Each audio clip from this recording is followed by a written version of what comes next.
सनातन महान है, भारत का अभिमान है। गांव मोहल्ला देश विदेश फैलाएं श्री गीता संदेश, गांव मोहल्ला देश विदेश फैलाएं गीता संदेश।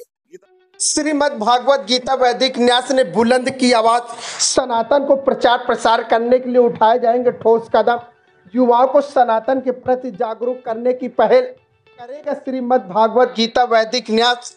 युवाओं और बच्चों को सनातन धर्म के प्रति जागरूक करने के लिए विद्यालय में गीता के ज्ञान, समाज को गीता के ज्ञान के विषय में जोड़ने का कार्य करने के लिए एक अनोखी पहल का प्रयास किया जा रहा है। वहीं संयुक्त रूप से गीता जयंती के कार्यक्रम में सनातन धर्म की विशेषताओं का बखान करते हुए सनातन को सर्वोपरि होने के साथ साथ अन्य धर्म और ग्रंथों से गीता को सर्वोपरि बताया गया। इस अवसर पर प्रेस वार्ता के दौरान श्रीमद् भागवत गीता वैदिक न्यास के हरदीप सिंह सहगल व बलराम सिंह अपने सैकड़ों कार्यकर्ताओं के साथ प्रमुख रूप से मौजूद रहे। कार्यक्रम में आम जनमानस को गीता के प्रति प्रेरित करने के लिए तरह तरह के कार्यक्रम व संगोष्ठी के आयोजन करने की घोषणा की गई। देवभूमि कहे जाने वाला भारत वैसे तो धार्मिक आस्थाओं के लिए एक अलग पहचान पूरे विश्व भर में संजोए हुए है। भारत पुरातन काल में सदियों से धार्मिक अनुष्ठान अपनी संस्कृति विरासत के लिए पूरे विश्व भर में सबसे पुराना सनातन धर्म को माना गया। अखिल ब्रह्मांड में भारत देश के अंदर कई जगह देवी देवताओं के मंदिर मिल चुके हैं, तो साफ हो गया कि सनातन ही सबसे सर्वोपरि है। इसी कड़ी में समाज सेवी कार्यकर्ताओं द्वारा सनातन धर्म के माध्यम से गीता का प्रचार प्रसार करने के लिए समाज को एक नई दिशा देने का कार्य किया जा रहा है। लोगों में धार्मिक आस्थाओं को जगाने के लिए गीता जैसे महान ग्रंथ का प्रचार प्रसार होना अति आवश्यक है। एक गीता ही है जो मनुष्य के जीवन की शैली और आध्यात्मिक की ओर विकसित करने का एक। इस कार्यक्रम में मुख्य रूप से उपस्थित रहे बलराम नरूला, डायरेक्टर जेड बनियाइन, डॉक्टर उमेश पालीवाल, अमरनाथ, अशोक तिवारी, योग गुरु SN मिश्रा, हरदीप सिंह सहगल, समाज सेवी गीता गायत्री, बलराम सिंह, हिंदी दैनिक Kulgam times director, vice president छत्री सभा कानपुर देहात, यूपी क्राइमलेट न्यूज से संवाददाता सुनील तिवारी की विशेष। जय श्री कृष्ण। मैं बलराम सिंह, संरक्षक गीता जयंती समारोह उत्तर प्रदेश नहीं अब इस समय कह सकते पूरे भारतवर्ष में हमारी गीता जयंती का जो प्रचार प्रसार चल रहा है, उसी परिप्रेक्ष्य में आज श्रीमान बलराम नरूला जी जेट कंपनी के MD साहब हैं, उनके आवास पर दर्शनपुरा में एक प्रमुख लोगों की संरक्षक दल की मीटिंग हुई।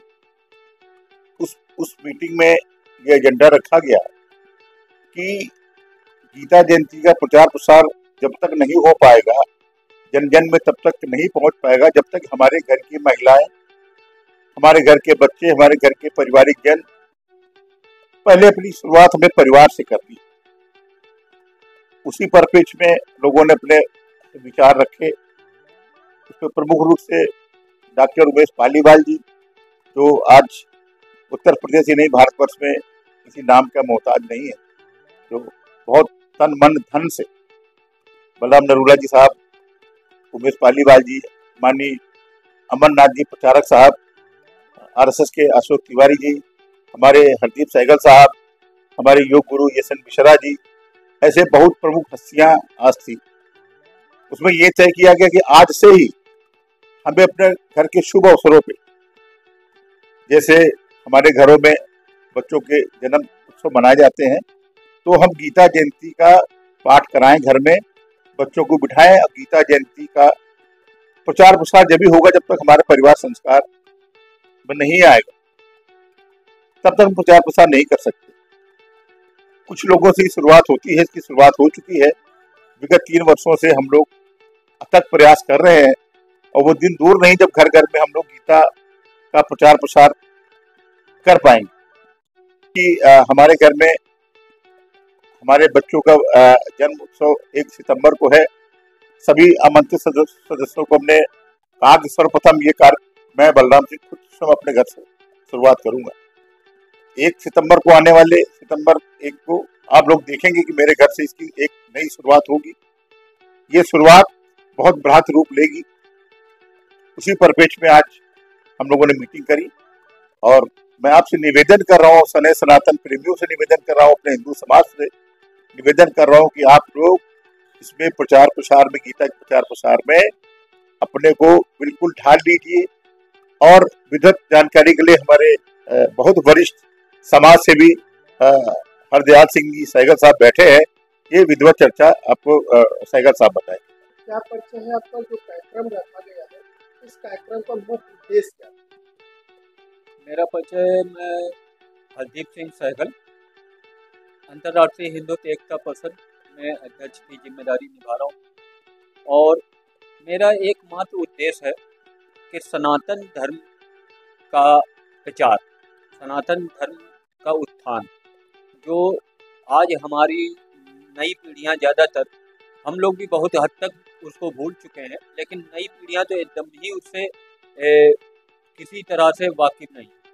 तो हम चाहते हैं कि हमारी नई पीढ़ियाँ अपने सनातन धर्म की पूर्णता उनको जानकारी हो, उनको ज्ञान हो कि हमारा सनातन धर्म ही एक आदि धर्म है और एकमात्र विश्व का धर्म है।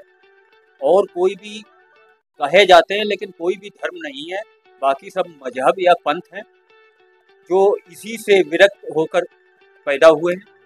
तो हमारा मतलब ये है कि ये गीता जयंती समारोह समिति द्वारा ये प्रयास किया जा रहा है कि घर घर में पहले हम लोग प्रयास करें, फिर उसके बाद औरों को जागरूक करेंगे कि अपने घर में गीता का पाठ करावें, जिसके जरिए अपने परिवार को बैठाकर उसका ज्ञान, उनको परिवार को भी ज्ञान मिले और समाज के वंचित लोगों को भी ज्ञान मिले। और इसका प्रयास आगे चल के स्कूलों में किया जाएगा, जिससे कि छोटे बच्चों में अपने धर्म को जानने की प्रवृत्ति आवे और वो अपने धर्म से विज्ञ हों। तो आपकी संस्था में जो लोग हैं, इस संस्था में कहाँ से कितने लोग जुड़े हुए हैं और अभी तक ये कितने वर्षों से लगातार चला है? ये संस्था तो काफ़ी समय से कार्य कर रही है, लेकिन इधर विगत लगभग 3 वर्षों से ये प्रदेश स्तर से भी ऊपर उठकर अब ये भारतवर्ष के स्तर पर आ गई है। और अब हम लोगों का प्रयास यही है कि भारत के हर कोने कोने में गीता का पाठ हो, जिससे कि हमारे जो नई पीढ़ी है वो अपने धर्म से परिचय हो और उसको धर्म से पूरी तरह से वो परिपक्व हो। हमारे बच्चे हमारे चैनल के माध्यम से नई पीढ़ी को क्या संदेश?